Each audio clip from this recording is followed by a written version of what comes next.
The Chinese economy, like Chinese society, is fraught with many different paradoxes that Westerners misunderstand or misinterpret.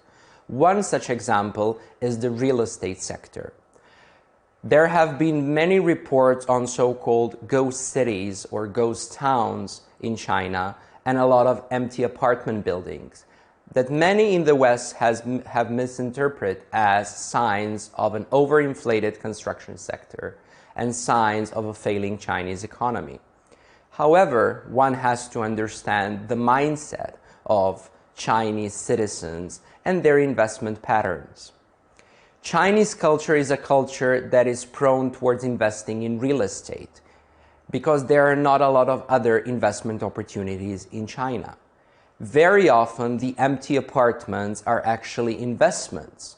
In certain areas, like for example in the south, in Shenzhen, annual real estate growth rates have reached up to 40% or even more annually. This means purchasing an apartment and keeping it as an investment makes considerable financial sense. On the other hand, one also has to understand the Chinese culture, particularly when it comes to young men that are of marriageable age and are looking for a potential partner.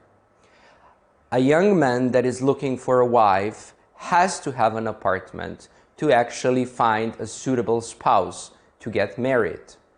The infamous Chinese mother-in-law will very quickly ask a potential husband, "Do you have an apartment?"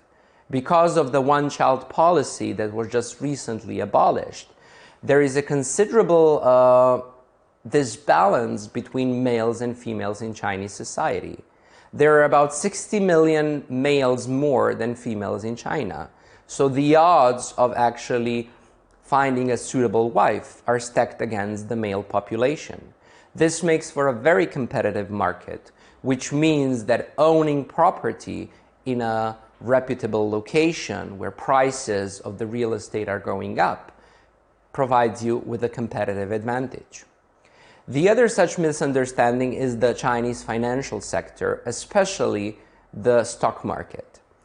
The stock market in China is not as big or is not as informative of the situation in the Chinese economy as it is in the West. There is fairly limited supply of potential companies that are coming to the market through IPOs, and on the other hand, due to very limited investment opportunities, there is huge demand.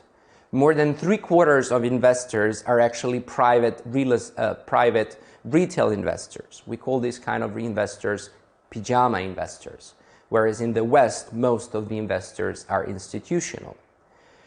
This has brought to a lot of speculations and a lot of uninformed investors in the Chinese stock market, which has seen quite a few shocks and turbulences over the last few years.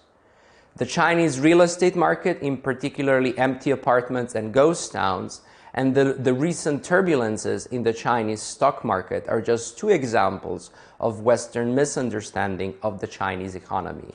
As I have said, this has inherent paradoxes.